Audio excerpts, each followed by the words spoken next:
तो m is equal to minus v by u होता है आपका दर्पण के लिए, और प्लस वी वाई यू होता है लेंस के लिए। तो इसलिए हमने m is equal to plus minus v by u एक साथ लिख दिया, तो वो आपका छोटा m का हो गया। ठीक है, अब हम बात करें बड़ा m का। अगर हम फॉर्मूला के बेस पे देखें तो आवर्धन क्षमता का फॉर्मूला क्या बताया थे कल हम, m is equal to beta by alpha. ठीक, बीटा बाई अल्फा, तो आप इसको बीटा बाई अल्फा लिख सकते हैं, या आप इसको m is equal to tan beta by tan alpha भी लिख सकते हैं, tan beta by tan alpha. ठीक है, तो ये हो गया तीसरा अंतर। एक चौथा अंतर भी आप लिख सकते हैं कि यह दो लंबाइयों का अनुपात है, और इधर आप लिख सकते हैं कि यह दो कोणों का अनुपात है। ठीक है, तो ये आपका चार अंतर हो गया। इन चारों अंतर को आप लोग नोट कर लीजिए, हम तब तक वेट कर लेते हैं। आप चाहे तो पॉज करके भी नोट कर सकते हैं। ठीक है, जोबन तेरा मारा रसिया, जग जीता दिल हारा रसिया।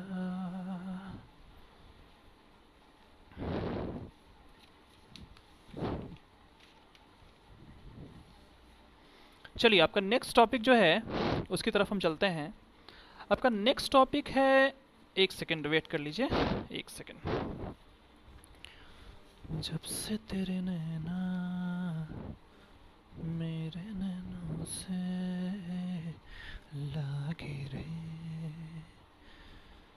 हाँ, तो आपका नेक्स्ट टॉपिक जो है वो है आपका सरल सूक्ष्मदर्शी। सरल सूक्ष्मदर्शी,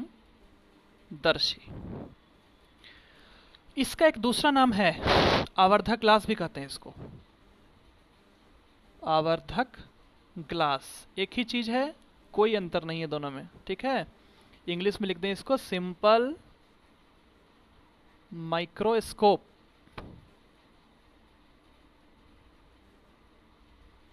या मैग्नीफाइंग ग्लास, इसका इंग्लिश हुआ सिंपल माइक्रोस्कोप या मैग्नीफाइंग ग्लास। हेडिंग डाल लीजिए आप लोग। और सुनिए, आप लोग कभी घड़ी के दुकान पे गए हैं? घड़ी के दुकान पे जब आप जाते हैं तो आप देखते होंगे कि घड़ी बनाने वाला आँख में ना एक छोटा सा, एक आँख में पहनता है और उससे देख देख के वो घड़ी को ठीक करता है। आप गौर कीजिएगा, वो जो आँख में पहनता है वो यही है, आवर्धक ग्लास है। आवर्धक ग्लास का सीधा सीधा मतलब होता है एक उत्तल लेंस, और कुछ नहीं है। चूँकि आप लोग को पता है कि उत्तल लेंस का यूज करके हम किसी छोटे वस्तु का आभासी और बड़ा प्रतिबिंब बना सकते हैं, तो यही काम हम आवर्धक ग्लास यानी कि सरल सूक्ष्मदर्शी की स्थिति में करते हैं।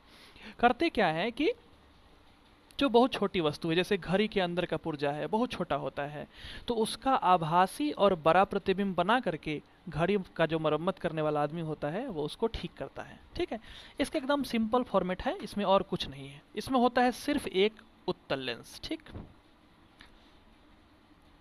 इसमें एक उत्तल लेंस होता है जो एक छोटी सी नली के भीतर में होता है। एक छोटा सा नली होता है, उसके मुंह पे इसको हम सेट कर देते हैं। ठीक, ये पोल है इसका। उत्तल लेंस के सामने हम छोटी सी वस्तु को रखते हैं। मान लीजिए एक ए बी वस्तु है, इस ए बी वस्तु को रखते हैं, और ए बी वस्तु को हम इस तरह से रखते हैं कि इस ए बी वस्तु का प्रतिबिंब बन जाए अस्पष्ट दृष्टि की न्यूनतम दूरी पर। अस्पष्ट दृष्टि की न्यूनतम दूरी कितनी होती है आप लोग को मालूम होगा? अस्पष्ट दृष्टि की न्यूनतम दूरी का मान होता है 25 सेंटीमीटर। आप लोग पढ़े होंगे 10th में भी। ठीक है, तो इसको ऐसा अरेंज करते हैं हम कि ये इसके फोकस और पोल के बीच में ए बी छोटा वस्तु रखा गया, तो इस ए बी वस्तु का आवर्धित यानी कि बड़ा, आवर्धित का मतलब बड़ा होता है, आवर्धित सीधा और स्पष्ट आभासी प्रतिबिंब जो है वो प्राप्त हो गया आपको स्पष्ट दृष्टि की न्यूनतम दूरी पर। इस तरह से इसको अरेंज करते हैं कि ये जो प्रतिबिंब ए डैश बी डैश बना है ये स्पष्ट दृष्टि के न्यूनतम दूरी पर बने। अब देखिए, स्पष्ट दृष्टि की न्यूनतम दूरी को हम लोग सूचित करते हैं बड़ा वाला डी से, याद रखिएगा इस चीज़ को। देखिए एक चीज़ आपको हम समझा देते हैं साइड में यहाँ पे, अगर कोई संख्या के साथ डी लगा हो तो इसका मतलब होता है डायोप्टर, लेकिन अगर कहीं पे डी बराबर कुछ लिखा हो तो इसका मतलब होता है स्पष्ट दृष्टि का न्यूनतम दूरी। पूरे ऑप्टिक्स में आप इस बात को ध्यान में रखिएगा, किसी संख्या के साथ डी तो डायोप्टर, और अगर सीधे डी बराबर कुछ लिखा गया हो तो इसका मतलब होता है स्पष्ट दृष्टि की न्यूनतम दूरी। ठीक है, तो हम इसे समझाने के लिए आपको बोले हैं, इसको आप ध्यान में रखिएगा। ठीक, तो क्या हुआ कि मान लिया जाए वस्तु का दूरी x था, मान लिया कि x दूरी पर वस्तु रखे तो इसका जो है सो प्रतिबिंब स्पष्ट दृष्टि की न्यूनतम दूरी पर प्राप्त हुआ, और आप देख रहे हैं कि ए बी इतना छोटा वस्तु आपको ए डैश बी डैश इतना बड़ा दिखा, मतलब ठीक ठाक बड़ा दिखा, तो आपको आंख से वो क्लियर दिख जाता है। ठीक है, मान लीजिए कि लेंस का फोकस दूरी f है, तो आप सरल सूक्ष्मदर्शी में हेडिंग डाल करके इस फिगर को बना लीजिएगा। सबसे पहले फिगर को मत बनाइएगा, इसका परिभाषा लिख लीजिएगा, उसके बाद फिगर बनाइएगा। तो हम यहाँ पे परिभाषा लिखते हैं। ठीक है, सरल सूक्ष्मदर्शी, सरल सूक्ष्मदर्शी एक ऐसा प्रकाशिक यंत्र है, प्रकाशिक यंत्र है जिससे एक उत्तल लेंस का उपयोग कर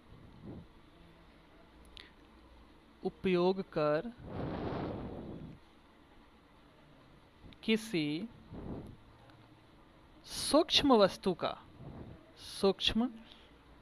वस्तु का आवर्धित, यानी कि बड़ा, दोनों का मतलब एक ही है, आभासी प्रतिबिंब प्राप्त किया जाता है। ठीक है, प्रतिबिंब कैसा होता है? आभासी होता है, बड़ा होता है। चूंकि आभासी होता है तो सीधा भी होगा, तो वो आपको खुद अंडरस्टूड करना पड़ेगा, समझना पड़ेगा। तो ये इसका हो गया परिभाषा। तो आप लोग पहले इस परिभाषा को लिख लीजिए, उसके बाद आप इस फिगर को ड्रॉ कर लीजिए जस्ट नीचे। ठीक है, और हम उसके बाद संरचना एवं क्रियाविधि लिखाएंगे, संरचना एवं क्रियाविधि। ठीक है, बात समझिए। सबसे पहले आप हेडिंग डालिए, फिर उसके बाद इस परिभाषा को लिखिए, फिर उसके बाद इस फोटो को बना लीजिएगा, नीचे बना लीजिएगा। हम साइड में बनाए, आप चाहे तो साइडों में बना सकते हैं, कोई दिक्कत नहीं है। और उसके बाद हम संरचना एवं क्रियाविधि को एक साथ इसमें कवर करेंगे, कोई बहुत बड़ा पॉइंट नहीं है। तो हम संरचना एवं क्रियाविधि को लिखते भी हैं, आप लोग सुनिए गौर से, हम लिखते जाते हैं, बोलते जाते हैं, और जब हम पूरा लिख लेंगे तब आप लोग इसको वीडियो को रोक के, माने पॉज करके, और उसके बाद आप नोट कर लीजिएगा। ठीक है, तो हम यहाँ पे लिखते हैं, सरल सूक्ष्मदर्शी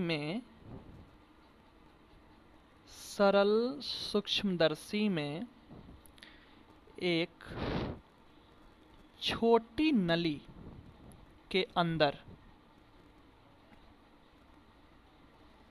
एक उत्तल लेंस लगा होता है, एक उत्तल लेंस लगा होता है तथा उसके एक तरफ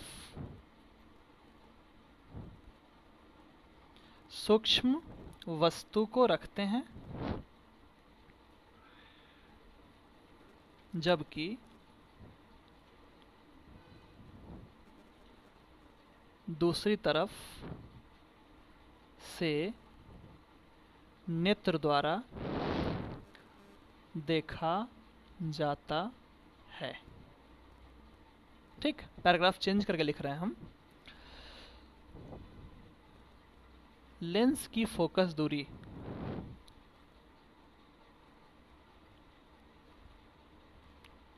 यदि f है तो उसके फोकस बड़ा वाला f तथा ध्रुव P के बीच सूक्ष्म वस्तु AB को इस प्रकार रखते हैं, इस प्रकार रखते हैं कि उसका आवर्धित सीधा तथा आभासी प्रतिबिंब स्पष्ट दृष्टि की न्यूनतम दूरी d पर प्राप्त हो जाता है। हो गया, संरचना और क्रियाविधि एक साथ यहाँ पे कंप्लीट हो गया। ठीक है, अब हम इसका आवर्धन क्षमता निकालेंगे। ठीक है, सरल सूक्ष्मदर्शी या आवर्धक ग्लास की आवर्धन क्षमता, इस पर कभी कभी 2 नंबर वाला क्वेश्चन एक न्यूमेरिकल छोटा सा आता है, या कभी कभी ऑब्जेक्टिव में भी पूछता है। ठीक, तो फिर आप पॉइंट बना दीजिएगा आवर्धन क्षमता।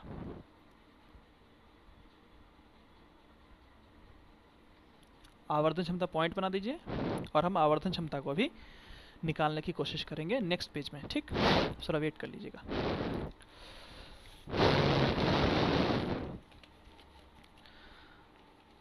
अरे मालिक, करना पड़ता है, बच्चा सबके लिए हो, बच्चा सबको छोड़ के आए हुए हैं, समझ रहे हैं आप, तो मजबूरी में हमको आना पड़ा। अगर मेरा पोस्टिंग नज़दीक होता ना, समझे सर, तो हम उधर ही रह जाते, हम कोचिंग पढ़ाते। हमको पढ़ाने का बड़ा शौक है, हो हमको बड़ा अफसोस है कि हम सबको छोड़ के आ गए हैं।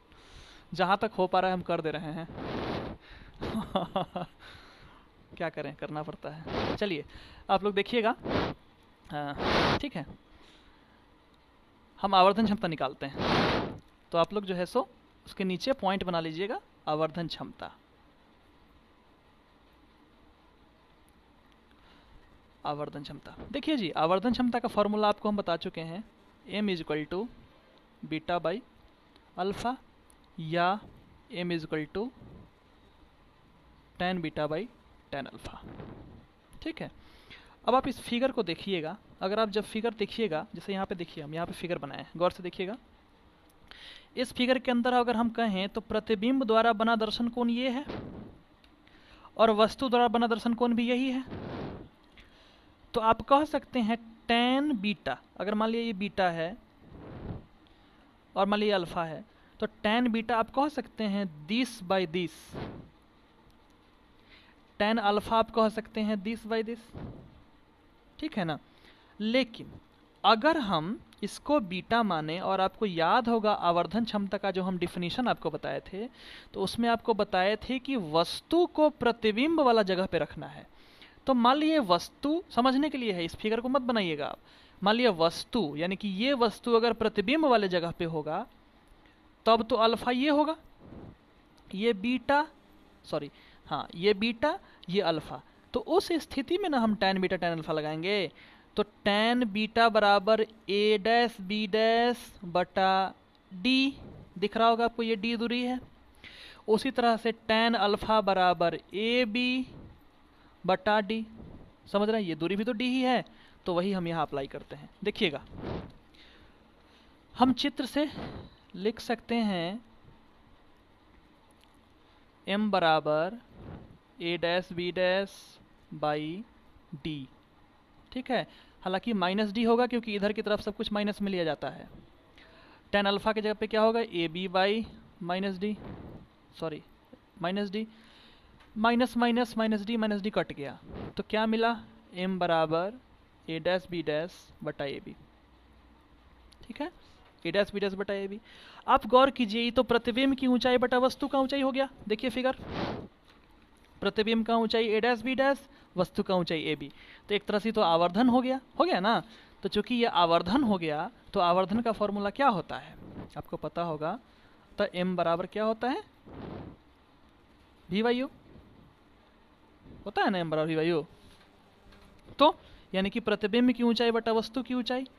अब सोचो, प्रतिबिंब का दूरी क्या है, सॉरी प्रतिबिंब की दूरी बटा वस्तु की दूरी, प्लस होता है लेंस में और माइनस होता है क्या बोलते हैं, दर्पण में। तो चूंकि लेंस है तो प्लस होगा, प्लस v/u।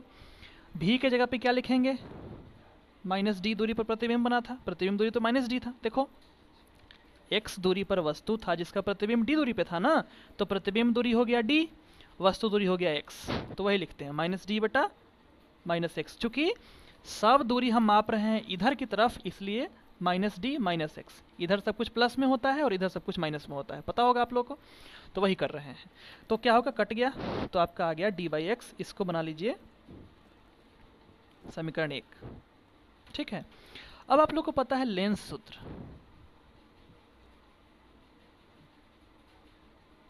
क्या है, 1/v माइनस 1/u बराबर 1/f होता है। ठीक है, आप इसको चाहें तो लिख सकते हैं v के जगह पे माइनस डी माइनस u के जगह पे माइनस एक्स बराबर 1/f, जहाँ f फोकस दूरी हो गया। आप इसको लिख सकते हैं 1/d प्लस 1/x बराबर 1/f। तो आप ये भी तो लिख ही सकते हैं ना, 1/x बराबर, इसको उधर भेज दीजिएगा तो 1/f माइनस है यहाँ पे, प्लस 1/d लिख सकते हैं। ठीक है, तो आप अगर आप दोनों ओर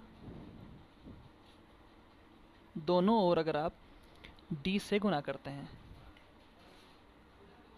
अगर आप दोनों ओर d से गुना करने पर तो क्या हो जाएगा, हो जाएगा आपका d बटा एक्स बराबर d बटा एफ प्लस d बटा डी, डी बर्बाद।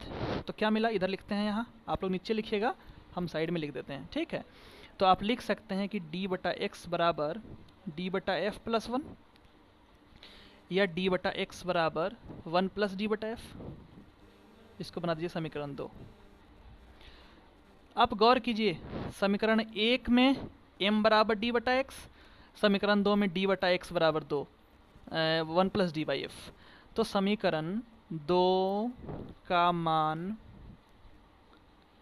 1 में रखने पर आप कह सकते हैं आवर्धन क्षमता m बराबर क्या होगा, 1 प्लस डी बटा एफ। ठीक है, तो यही आपका आवर्धन क्षमता का फॉर्मूला होता है, m बराबर 1 प्लस डी बटा एफ, जहाँ d क्या है, जहाँ d बराबर 25 सेंटीमीटर, या इसको हम क्या बोलते हैं, स्पष्ट दृष्टि की न्यूनतम दूरी। ठीक है, तो m बराबर 1 प्लस डी बाई एफ, ये आप याद रखिएगा निश्चित रूप से, सरल सूक्ष्मदर्शी की आवर्धन क्षमता m बराबर 1 प्लस डी बटा एफ, जहाँ d है स्पष्ट दृष्टि का न्यूनतम दूरी और f है वो जो लेंस है, इकलौता लेंस, एक के को तो लेंस है, उसका फोकस दूरी। इस पर कभी कभी क्वेश्चन आता है, तो आप लोग इसका ख्याल रखिएगा। ठीक है, होप कि आप एंजॉय कर रहे होंगे, आपको अच्छा लग रहा होगा, पढ़ के समझ में आ रहा होगा। ठीक है, फिर हम मिलते हैं अगले वीडियो में। Thank you.